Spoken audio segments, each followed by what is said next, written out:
அண்ணாமலை அரசியலுக்கு வரும் பொழுது கான்ஸ்டியூஷன் புத்தகத்தை எடுத்து தான் வந்தார். அவர் என்ன சொன்னார், இந்த மாதிரி ஒரு கான்ஸ்டியூஷன் ஆஃப் இந்தியா அப்படிங்கிற புத்தகத்தில் 395 உரிமைகள் மனிதனுக்கு கொடுக்கப்பட்டிருக்கிறது. இந்த 395 உரிமையுமே இந்த இப்போ அண்ணாமலை அவர்கள் வந்தால் விஜயோட வாக்குகளும் சதவீதங்களும் கம்மியாகிறதுக்கான வாய்ப்புகள் இருக்காங்க. எனக்கு அப்படி தோணவில்லை. அண்ணாமலை அரசியல் வரட்டும், இடைத்தேர்தல் நிற்கட்டும், அவருடைய கொள்கைகளையும் கோட்பாடுகளையும் மாற்று அரசியல் வந்த கருத்தியல்ல வந்ததுனால தான் 2.5% 11.5% கொண்டு போய் சேர்த்தது அண்ணாமலை அவர்கள். அண்ணாமலை அவர்களை பார்த்து தான் பல்வேறு காவல் அதிகாரிகள் அரசியலில் போய் சேர்ந்தாங்க. மதம் சார்ந்த அரசியல், சாதி சார்ந்த அரசியலை கடந்து அண்ணாமலை பயணம் செய்வாரானால் விஜய் அமைத்திருக்கிற அரசு ஒவ்வொரு துறையுமே மெச்சத்தகு துறையாக விஜய் மாற்றிட்டா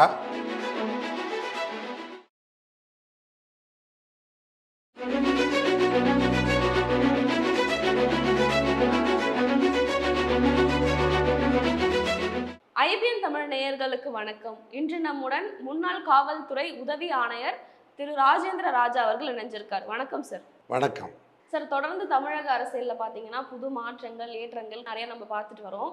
அந்த வகையில் பாஜகவை சேர்ந்த அண்ணாமலை அவர்கள் கட்சியை விட்டு வெளியே புது கட்சி தொடங்க போறாரு அப்படின்ற ஒரு தகவல் சமூக வலைத்தளங்களில் ரொம்ப பரவலாக பரவிட்டு வருது சார். இது எந்த அளவுக்கு உண்மை? இது நடக்குமா? கண்டிப்பாக அண்ணாமலை அவர்கள் புதிதாக ஒரு கட்சியை துவங்க போகிறார். அவர் கடந்த இந்த தேர்தலுக்கு பிறகு இன்ஸ்டாகிராமில் எங்கே பார்த்தாலும் அண்ணாமலை அண்ணாமலைன்னு சொல்லிட்டு பல்வேறு போஸ்டர்ஸ் வலம் வருவதை நீங்கள் தினமும் பார்த்துருக்கிறீர்கள்.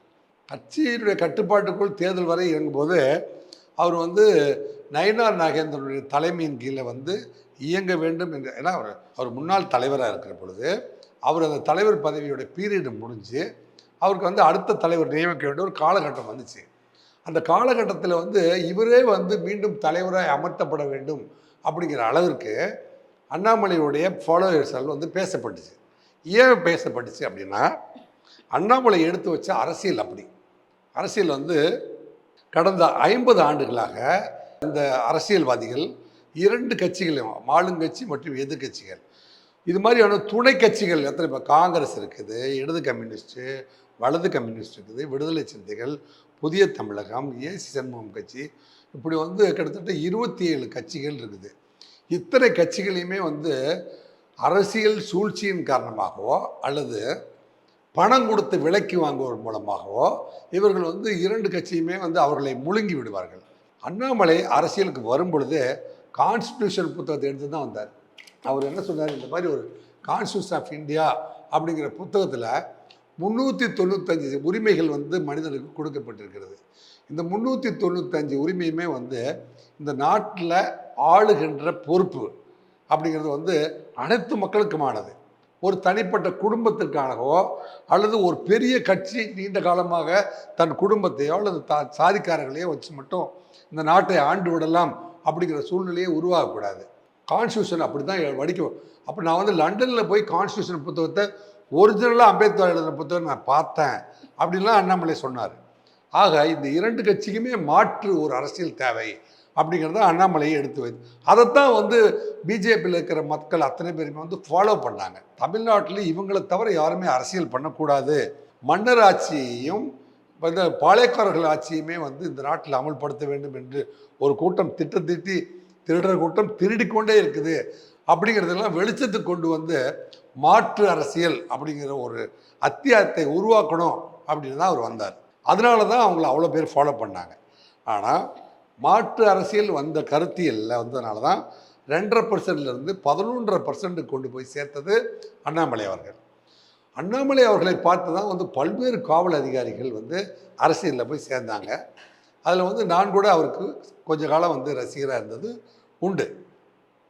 ஆனால் வட இந்தியாவிலிருந்து வந்த பாரதிய ஜனதா கட்சியுடைய தலைவர்கள் என்ன செஞ்சாங்க, இல்லை 11.5% நம்ம ஆளுகின்ற இடத்துக்கு நகர முடியாது, நம்ம என்ன செய்யணும், இந்த 2 கட்சியில் ஒரு கட்சியில் கூட்டணிக்கு போகணும் அப்படின்னு ஒரு தவறான முன்னுதாரணத்தில் தவறான முடிவை அவர் தலையில் சுமத்தினார்கள். சுமத்தும் போது நீங்கள் அந்த ஸ்டார் ஹோட்டலுக்கு வாங்க, வந்துட்டு அந்த கட்சிக்கார தலைவர் வருவார், காரில் பின்னாடி உட்காருங்க, அவர் வீட்டில் போய் டிஃபன் சாப்பிட்லாம், இவர் கூட நீங்கள் பயணம் பண்ணுங்கன்னு டகார்னு டிக்ளேர் பண்ணிட்டாங்க. வேறு வழியே இல்லை. நீண்ட நெடுங்காலமும் பயம்பக்தியோடு வாழ்ந்து கொண்டிருந்த அண்ணாமலை அந்த கட்சியினுடைய மூத்த தலைவர்களை மதிக்க வேண்டிய சூழ்நிலையில் தேர்தல் வரை வந்து வேப்பங்காய் கசக்குமோ பாவக்காய் கசக்குமோ என்று கசப்பும் இனிப்பும் கலந்து அவர் வாழ்ந்துட்டு இருந்தார். அப்போவே வந்து நயினார் நாகேந்திரனுடைய மேடையில் அண்ணாமலை வந்து உட்காருகிற பொழுது அண்ணாமலை ஆதரவாளர் மட்டும் ஓங்கி உரத்த குரலில் கைத்தட்டி கொண்டிருப்பதை நீங்கள் பார்த்துருப்பீர்கள். அந்த மாதிரியான உரத்த குரல் இருக்கிறவங்க எல்லாருமே என்ன சொன்னாங்க, நம்ம மாற்று அரசியலை தானே விரும்பியிருக்கணும், அந்த பயணத்தை திடீர்னு மாற்றினதால தான் 11லேருந்து நம்ம மறுபடியும் 2:30க்கு வந்துட்டோம் அப்படிங்கிறத அண்ணாமலைக்கு தொடர்ந்து சொல்லி கொண்டிருக்கிறார்கள். மதம் சார்ந்த அரசியல், சாதி சார்ந்த அரசியலை கடந்து அண்ணாமலை பயணம் செய்வாரானால் விஜய் அமைத்திருக்கிற அரசு ஒவ்வொரு துறையுமே வந்து மெச்சத்தகு துறையாக வந்து விஜய் மாற்றிட்டா அண்ணாமலையுடைய அரசியல் வந்து எந்த இடத்துல வந்து ஃபிட் ஆகும் அப்படிங்கிறது அண்ணாமலையே முடிவு செய்யட்டும். அண்ணாமலை கண்டிப்பாக வந்து தமிழ்நாட்டில் வந்து தொண்டர்கள் இருக்கிறார்கள், தலைவர்களுக்கு பஞ்சமாகிவிட்டது. ஜெயலலிதா என்கின்ற மிகப்பெரிய ஆளுமையும் டாக்டர் கலைஞர் என்கின்ற மிகப்பெரிய ஆளுமையும் வந்து அவர்கள் இருவருமே வந்து உலகத்தை விட்டு இயற்கை எய்தியதுக்கு பிறகு தமிழகம் நல்ல தலைவர்களுக்காக இயங்கி கொண்டிருந்த அந்த கேப்பை வந்து விஜய் வந்து ஃபில் பண்ணியிருக்கார். இன்னும் தலைமைகள் தேவைப்படுகிறார்கள். அதற்கு அண்ணாமலை நீண்ட நாட்களாக அவருடைய நெருங்கிய நண்பர்கள் எல்லாம் என்கிட்ட வந்து 6 மாதத்துக்கு முன்னாடியே அவர் கட்சி ஆரம்பிக்க போகிறாருன்றது எனக்கு தெரியும். அண்ணாமலை அரசியல் கட்சி ஆரம்பிக்க போகிறார். அவருடைய நெருங்கிய நண்பர்கள் என்னை அப்டேட் பண்ணியிருக்காங்க. கூடிய சீக்கிரத்தில் அண்ணாமலையின் தலைமையில் ஒரு கட்சி உதயமாக போகிறது. சார், இப்போ அண்ணாமலை வந்து வராரு அப்படின்றது நீங்கள் சொல்கிறீங்க. இது தொடர்ந்து பார்த்தீங்கன்னா அவர் வந்து ரஜினியை போய் சந்திச்சிருக்காரு. ரஜினியை போய் சந்திச்சு ஒரு புகைப்படமும் வந்து சமூக வலைத்தளங்களில் வெளியிட்டிருக்காரு. இப்போ வந்து மக்களுடைய கருத்து என்னவா இருக்குன்னா, அண்ணாமலை தொடங்கக்கூடிய புது கட்சிக்கு ரஜினி வந்து ஆதரவு அளிப்பார் அப்படின்ற மாதிரியான ஒரு கருத்து வருது. இது எந்த அளவுக்கு சார் சாத்தியமாகும்? ட்ரெயினை மிஸ் பண்ண ஆளுகள்லாம் சேர்ந்து அரசியலுக்கு வரக்கூடாது. இப்போ வந்து அண்ணாமலை அவர்கள் வந்தால் விஜயோட வாக்குகளும் சதவீதங்களும் வந்து கம்மியாகிறதுக்கான வாய்ப்புகள் இருக்கா? எனக்கு வந்து அப்படி தோணவில்லை. அண்ணாமலை அரசியல் வரட்டும், இடைத்தேர்தல் நிற்கட்டும், அவருடைய கொள்கைகளையும் கோட்பாடுகளையும் வந்து மக்கள் மத்தியில் புரியும் வகையில் எடுத்து சொல்லி இடைத்தேர்தலில் வந்து எந்த அளவுக்கு உங்களை ஏற்புடையவராக மாற்றுகின்ற ஆற்றல் உங்களுக்கு இருக்குதுங்கிறத வச்சு தான் உங்களுடைய எதிர்காலமே இருக்குது. ஆனால் இடைத்தேர்தலில் நீங்கள் வெற்றி அடைந்து விட்டால் நீங்கள் நிலைப்பட முடியும், தோல்வி அடைந்து விட்டால் கடைக்கோடிக்கு போக வேண்டியிருக்கும். 2 எட்ஜையும் பார்த்துட்டு அண்ணாமலை உள்ள வரணும். நேற்று அவர் என்ன செஞ்சார், பழனிசாமி அவர்களை வந்து கடுமையாக வந்து விமர்சனம் பண்ணிட்டு இருந்தார். நீங்கள் எதுக்கு போய் மேடையில் உட்காந்து பழனிசாமியை ஒரு நாள் எதிர்த்தீங்க, ஒரு நாள் ஏற்றுங்க, மறுபடியும் மறுக்கிறீங்க. அப்போ நீங்கள் வந்து உங்கள் கொள்கையை வந்து 3 முறை மாற்றியிருக்கிறீர்கள். நேற்று ஒன்று பேசியிருக்கிறீர்கள், இன்று ஒன்று பேசியிருக்கிறீர்கள், நாளை ஒன்று பேசப் போகிறீர்கள். அப்படிங்கிறத மக்கள் அந்த எந்த அளவுக்கு எடுத்துக்கொள்ளப் போகிறார்கள் அப்படிங்கிறத நிதானித்து பார்த்து அவருடைய ப்ரெஸ் மீட்டு எனக்கு மிகவும் நிதானத்தோட 100க்கு 150% வந்து ப்ரெஸ் மீட்டை வந்து நிதானித்து ஏற்புடைய கருத்துக்களை வந்து அவர் வழங்குவாரானால் அவர்களுக்கு வாய்ப்பு வருவதற்கு இருக்கிறது. இப்போ அண்ணாமலை வந்து பாஜகவில் இணைஞ்சிருக்கும் போது 11% வாக்கு வந்து தமிழ்நாட்டில் எடுத்திருந்தாங்க சார். அப்புறம் வந்து பாஜகவில் இருந்து அண்ணாமலையோட தலைமை போனதுக்கப்புறம் நயினார் நாகேந்திரன் வந்ததுக்கப்புறம் 4% ஓட்டு தான் வந்து பாஜக எடுத்திருக்கு. இப்போ அண்ணாமலை வந்து புது கட்சி தொடங்கி வந்தாருன்னா பாஜகவினோட ஓட்டுகள் பிரியறதுக்கான வாய்ப்புகள் இருக்கா?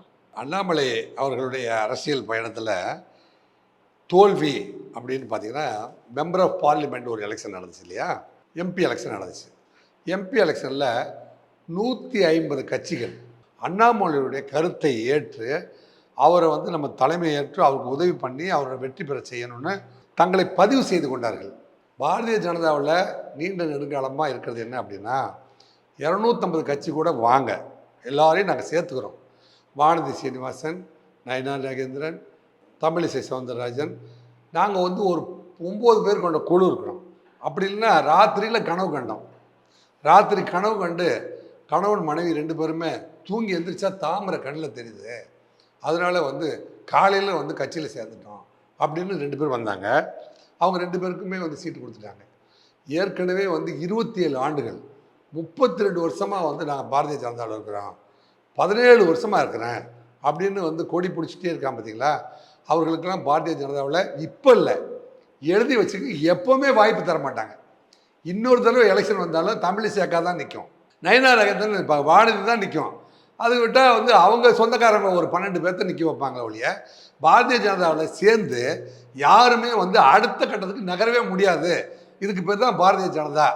இதைத்தான் வந்து யார் தெரிஞ்சுக்கலன்னா அமித்ஷா அவர்களும் இல்லைங்க மரியாதைக்குரிய பாரத பிரதமர் நரேந்திர மோடி அவர்களும் இந்த இந்த தமிழ்நாட்டில் இருக்கிற பாரதிய ஜனதா கட்சிக்காரங்க என்ன பண்ணிட்டு இருக்காங்க.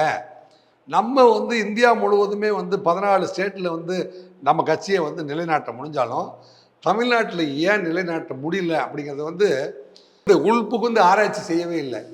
ஏன்னா தமிழ்நாட்டுக்கு வந்தோடனே ஏர்போர்ட்டில் ரிசீவ் பண்ணுறவங்க இந்த 14 பேர் தான் ரிசீவ் பண்ணுவாங்க.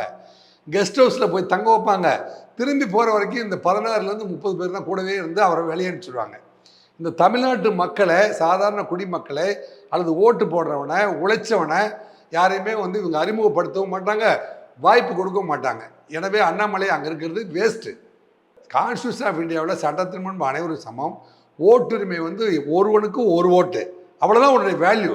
அரசியல்னு வந்துட்டா, அரசியல்னு வந்தபோது எல்லாருக்கும் ஒரே ஓட்டு, எல்லாருக்கும் ஒரே மதிப்பு அப்படிங்கிறது தெரியாமல் சாதாரண நிலையில் இருந்தவங்கள மாவட்ட செயலர் ஆக்கிட்டேன், சாதாரண நிலையில் இருந்தவரை மந்திரி ஆக்கிட்டேன், இப்படிலாம் வந்து கேவலப்படுத்துவார்கள் பாரதிய ஜனதாவில்.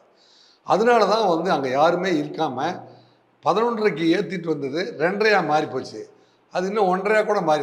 அண்ணாமலை வந்து அரசியலுக்கு வருவாரா, என்ன நடக்கும் அப்படின்றத பத்தி ஒரு விவரமான ஒரு கருத்தை சொன்னீங்க சார். மிக்க நன்றி. மிக்க மகிழ்ச்சி.